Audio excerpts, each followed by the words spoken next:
နေ့ကတော့ let's run together ရဲ့စနေနေ့မနက်တိုင်းပြည့်ရဲ့ season လေးပဲဖြစ်ပါတယ်။နေ့ပြည့်ပန်းချံကတော့ Wachira Banchatat Park ပဲဖြစ်ပါတယ်။ဟိုဟေးမင်္ဂလာပါခင်ဗျာ။ vlog ရိုက်နေ vlog ရိုက်နေတခုပြောရအောင်ပြည်သက်တွေကို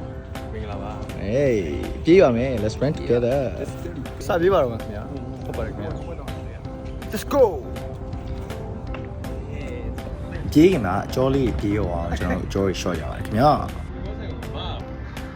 ။စပြေးပါတော့ခင်ဗျာ။ Let's go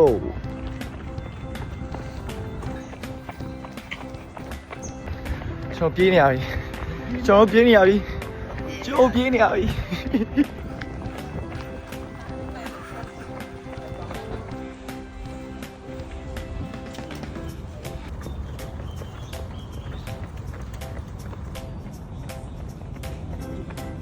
အပြင်းနဲ့မှာပန်းချံမှာရှိတဲ့ဂျင်မာလေးဆော့လို့ရတယ်ဘတ်စကတ်ဘောကွင်းမှာလည်းဘတ်စကတ်ဘောဆော့လို့ရတယ်ပေါ့နော်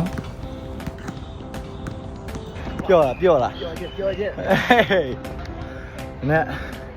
အဲ့ရှော့9နိုင်20နှစ်ရှိပါပြီအဲ့တော့ဆော့စီဒီလိုလေ့ကျင့်ရလောက်တာသူထွေးခေါ်သွားရင်အရန်စိတ်ကကြည်ရင်မြတ်နေလို့ကောင်းတယ်ပေါ့နော်ဆိုတော့အားလုံးပဲကျွန်တော် running club လေးကိုဘန်ကောက်မြို့မှာနေထိုင်သူတွေကိုလာရောက် join ရဖို့ဖိတ်ခေါ်လိုက်ပါခင်ဗျာဆိုတော့ free join လို့ရတယ်ပေါ့နော်ဆန်လုံးဝတပြားမပေးကြမလို့ကျွန်တော်လည်းဒီတိုင်းစပြီးတော့ community တည်ဆောက်တာပေါ့နော်အဲ့တော့အားလုံးလော join လို့ရတယ်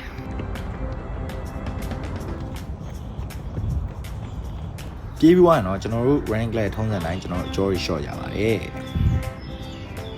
ကဲအခုဆိုရင်ကျွန်တော်ပြေးလို့ပြီးတော့ပါပြီခင်ဗျာ။အဲ့တော့ဆိုတော့ကျွန်တော်တို့နောက်ပတ်လည်းထပ်ပြေးပါမယ်။နောက်ပတ်ကတော့ကျွန်တော်ဂျွန်လ14ရက်နေ့ကြပါတယ်။စနေနေ့မနက်6နာရီကျွန်တော်တို့ပြေးတဲ့နေရာလေးကိုတစ်ချက်ကျွန်တော်တို့ Instagram page လေးမှာထပ်ပြီးတော့ update လုပ်ပေးပါမယ်။အဲ့တော့ feel free to join ပါ။ကြက်တော့မြူလာပါနဲ့။အားလုံးပြင်းပြင်းစီတော့ပြေးရအောင်မယ်။ဆိုတော့နောက်ပတ်တွေ့ပါမယ်။အားလုံး bye bye ပါ။ Bye bye